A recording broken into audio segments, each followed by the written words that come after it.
आज मैं आप लोगों के लिए movie now you see me explain करने जा रही हूँ, जो हॉर्समैन यानी जादूगरों के बारे में है।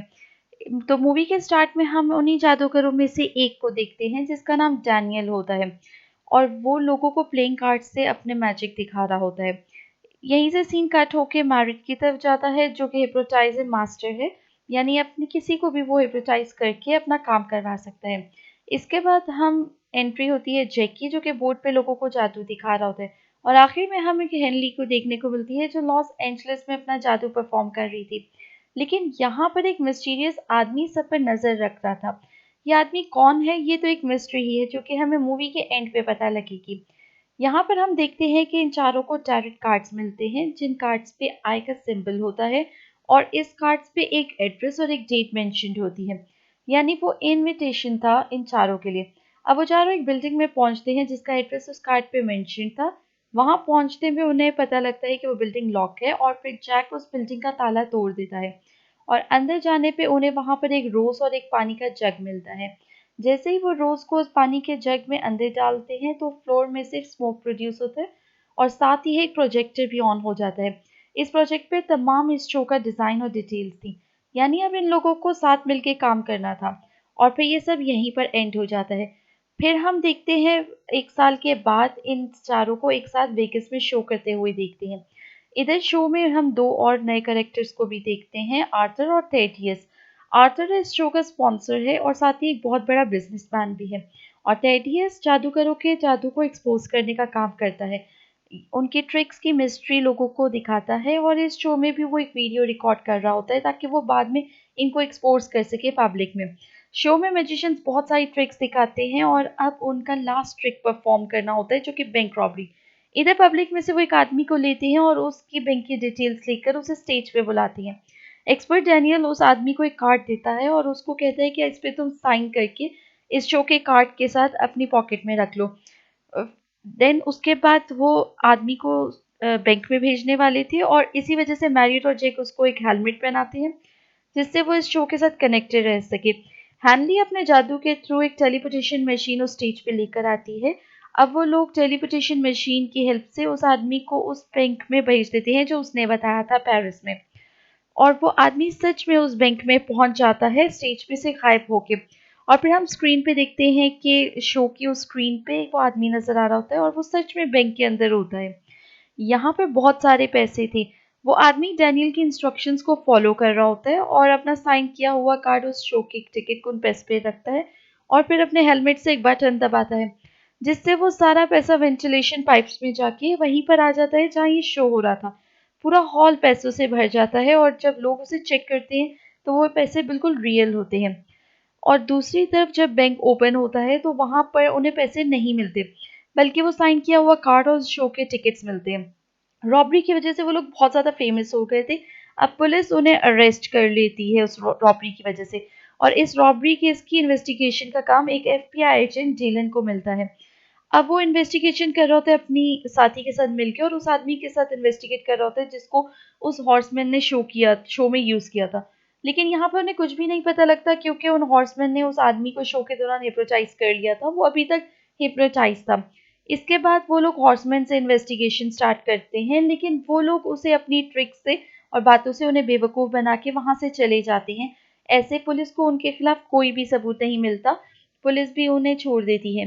डेलन लेकिन इस चीज को सॉल्व करना चाहता है और जैसे ही उसे पता लगता है कि थेटियस जो कि मैजिशियंस को एक्सपोज करता है इस शो में था तो फौरन से थेटियस की हेल्प लेने चाहता है। और उन बातों के दौरान हमें पता लगता है लाइनल स्ट्राइक के दौरान वो एक कमाल का मैजिशियन था पर थेटियस के एक्सपोज करने से उसका सारा कैरियर तबाह हो गया था और उसने हार नहीं मानी और नई ट्रिक्स बनाने लगा। लेकिन उनमें से एक ट्रिक को परफॉर्म करते हुए लाइनल स्ट्राइक एक दिन मर गया। इधर वो थेटियस से पूछते हैं कि क्या तुम लाइनियल स्ट्राइक की मौत को अपने आप को समझते हो। कहता है कि नहीं, बिल्कुल भी नहीं, वो सिर्फ अपनी ट्रिक्स की वजह से मरा था। इसके बाद थेटियस उन्हें एक्सप्लेन करता है कि कैसे हॉर्समैन ने बैंक लूटा था। वो बताता है कि उन लोगों ने उस आदमी को पहले ही हिप्नोटाइज कर लिया था जिससे उन्होंने बैंक की डिटेल्स ली थी। और उसके बाद जब वो आया था स्टेज पे तो स्टेज के नीचे उन्होंने बैंक की एक सेम कॉपी बनाई थी, यानी वो आदमी ट्रांसपोर्ट होकर पेरिस नहीं गया था बल्कि सिर्फ स्टेज के नीचे गया था। और वो जो पैसे बैंक से गायब हुए थे और यहाँ पर आए थे, इस बारे में जेडीएस कहता है कि शायद उन पैसों को ट्रांसफर टाइम में ही चोरी कर लिया होगा और उसके बदले बैंक में नकली पैसे रख दिए गए थे और साथ ही उस आदमी का साइन किया हुआ और टिकट के भी रख दिया था। और फिर जो डुप्लीकेट पैसे उन लोगों ने उन बैंक में रखे थे वो फायर पेपर से बने हुए थे, यानी वो आसानी से जल के वहां से गायब हो गए थे। और उसके बाद हम नेक्स्ट सीन में देखते हैं कि हॉर्समैन एक न्यूज शो कर रहे हैं और इस न्यूज शो में उनके साथ डिलन और टेडियस भी आते हैं। अब वो इस शो में एक लास्ट ट्रिक के लिए एक बिजनेसमैन ऑर्थर को बुलाते हैं और ऑर्थर ही इनका स्पॉन्सर भी होता है। इधर डेनियल शो में आए हुए लोगों से उनका बैंक बैलेंस चेक करने को बोलता है। इसके बाद हेनली एक बहुत बड़ा सा चेक लेकर आती है जिसपे वो पैसे मेंशन थे जो कि आर्थर्स के प्राइवेट बैंक के अकाउंट में थे। वो अप्रोक्सीमेटली $140 million थे। और यहाँ पर मैरिट अगेन लोगों से पूछता है कि उनका बैंक बैलेंस चेक करें और वो लोग हैरान हो जाते हैं कि उनके बैंक बैलेंस इंक्रीज हो रहा होता है उनके अकाउंट्स में। अब जितने पैसे उन शो में आए हुए लोगों को मिलते हैं उतने ही पैसे और ऑर्थर के अकाउंट से कम हो रहे थे और ऐसे उस लोग जो भी जितने भी लोग आए थे उन सबको पैसे मिल जाते हैं और आर्थर्स का बैंक बैलेंस जीरो हो जाता है। अब हॉर्समैन बताते हैं कि इस शो में आए हुए सभी लोगों को जानबूझ के बुलाया गया था। लोगों को नेचुरल डिजास्टर की वजह से बहुत ज़्यादा नुकसान हुआ था। जब वो क्लेम करने गए इंश्योरेंस कंपनी के लिए तो उन्हें कोई पैसा नहीं मिला था। ये इंश्योरेंस कंपनी आर्थर की थी और इसी वजह से उसके बैंक अकाउंट से सारे पैसे निकाल के इन लोगों को दे दिए गए। ये सब बता के हॉर्समैन वहां से गायब हो जाते हैं।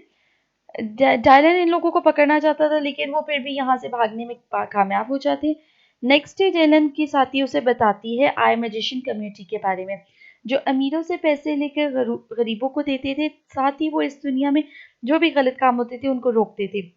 वो बताती है कि द आई कम्युनिटी हर 100 साल में 2 से 3 मैजिशियंस को अपनी कम्युनिटी में शामिल करती है और वो बताती है कि मुझे लगता है कि शायद वो हॉर्समैन भी आई कम्युनिटी में शामिल होना चाहते हैं, इसीलिए वो इस तरह के काम कर रहे हैं।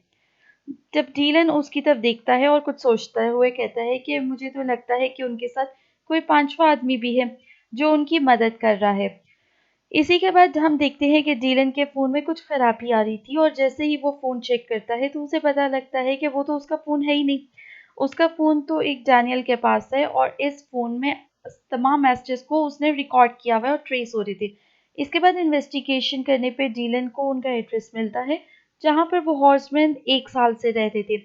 फिर डीलन्स के वहाँ पहुँचने से पहले वो हॉर्समैन अपने सारे सबूत वहाँ से मिटा देते हैं। वो देखते हैं कि जैक एक कुछ पेपर्स जला रहा होता है और तभी डीलन वहां से आ जाते हैं। तीनों हॉर्समैन वहां से चले गए थे, सिर्फ जैक ही वहां पर रह गया था। पर अभी उसका कुछ थोड़ा सा भी काम रहता था, पर इतनी देर में उन दोनों के दरमियान फाइट शुरू हो जाती है, लेकिन जैक वो पेपर्स लेकर वहां से भागने में कामयाब हो जाते हैं। अब हम देखते हैं कि जैक की कार के पीछे तमाम एफबीआई की कार्स लगी हुई थी और उससे वो डॉक्यूमेंट्स लेना चाहती थी जो उसके हाथ में थे। पर जैक की कार का एक्सीडेंट हो जाता है और वो मर जाता है। डेलन जल्दी से जाके वो डॉक्यूमेंट्स ले आता है उसकी कार से और इतनी देर में वो कार ब्लास्ट हो जाती है। यहाँ पर डीलन को उन पेपर से पता लगता है कि अब हॉर्समैन एक प्राइवेट सिक्योरिटी कंस्ट्रक्टर को लूटने वाले हैं जिसने $1 million की करप्शन की थी और इसकी इन्वेस्टिगेशन गवर्नमेंट भी करी थी और ये केस भी डीलन के अंडर था। यहाँ पर हमें ये भी पता लगता है कि डैनियल ने ये सारी इन्फॉर्मेशन डीलन के मोबाइल से ही ली थी। अब हमें पता लगता है कि वो सारे पैसे एक बहुत ही सिक्योर लॉकर में हैं और उस लॉकर को एक हाउस में रखा गया। एफबीआई की टीम उस बॉक्स की सिक्योरिटी के लिए वहां पर जाती है लेकिन वहां जाने पर उन्हें वो जगह खाली मिलती है और वहां पर कोई भी लॉकर नहीं था। इसके बाद वो लोग उस लॉकर के लिए इन्वेस्टिगेट करते हैं और उन्हें पता लगता है कि डीलेंस के बॉस ने ही उन्हें इन्वेस्टिगेट करने को और उसको ट्रांसफर करने का कहा था, यानी कि उन हॉर्समैन ने उसे हिप्नोटाइज कर लिया था। और जैसे ही डीलन उस ट्रक को ढूंढता है जो कि लॉकर था, तो वो लॉकर गलत होता है और इस लॉकर में सिर्फ बैलून्स ही बैलून्स होते हैं। यहाँ अब हम हॉर्समैन को एक यूट्यूब की एक वीडियो पे देखते हैं जहाँ पर वो अपने नए और आखिरी शो के बारे में बता रहे थे कि उनका शो किस जगह और किस टाइम पे होगा और ये शो बिल्कुल भी फ्री ऑफ कॉस्ट होगा और सब देखने आ सकेंगे।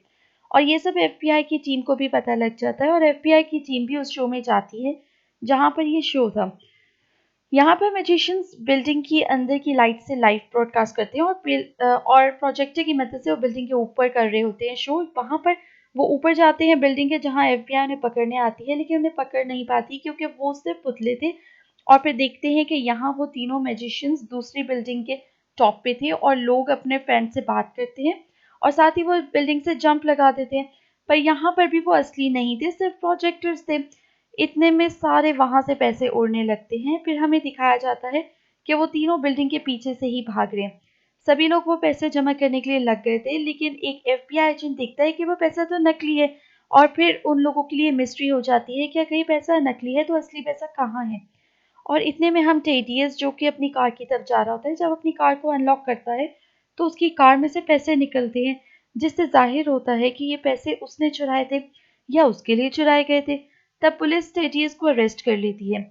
और इधर जेलन को लगता है कि ये फिफ्थ कंपेनियन है हॉर्समैन का। यहाँ पर जेलन टेडियस से मिलने आता है जेल में और उसको बताता है कि मुझे पता है कि ये सब उन मैजिशियंस ने कैसे किया। वो कहता है कि जैक भी मरा नहीं है, बल्कि वो जिंदा है।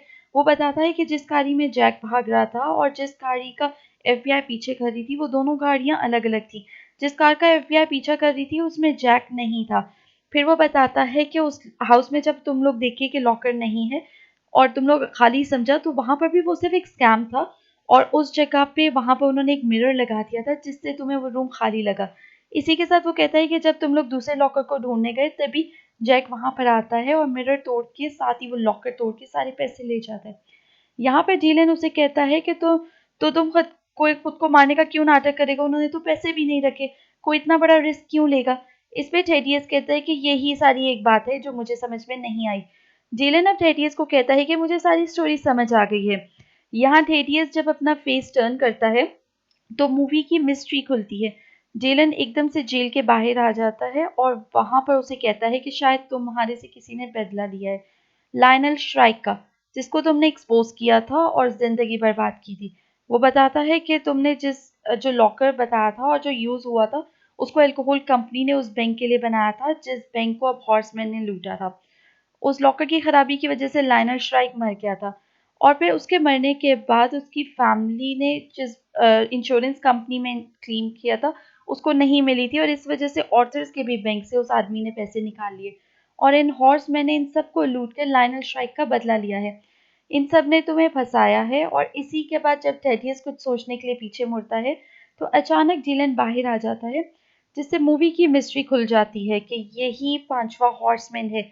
हमें ये भी पता लग जाता है कि डीलन ही सन है लायनल स्ट्राइक का, और उसी ने ये सब कुछ अपनी और अपनी फैमिली का बदला लेने के लिए किया था। और फिर जो मूवी के स्टार्ट में हमने एक मिस्टीरियस आदमी देखा था जो उन चारों पे नजर रख रहा था, वो भी यही था। ये चारों हॉर्समैन अब लॉस एंजलिस जाते हैं, जहां पर उन्हें लायनल स्ट्राइक का एक ट्री मिलता है। उस ट्री के अंदर आई का सिंबल बना होता है। वहां जैसे ही अपने अपने वो कार्ड्स रखते हैं, तो वहां पर सारे बल्ब्स और लाइट्स ऑन हो जाती हैं और सारे स्विंग्स टर्न ऑन हो जाते हैं। और यहाँ पर अब वो डेलन मिलता है, जिसे देखकर वो बहुत ज्यादा खुश होते हैं और वो समझ जाते हैं कि डीलन ने ही उन्हें सबको इकट्ठा किया था।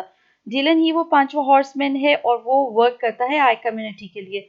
और डेलन उन सबको वेलकम करता है आई कम्युनिटी के लिए, और इसी के साथ मूवी एंड हो जाती है।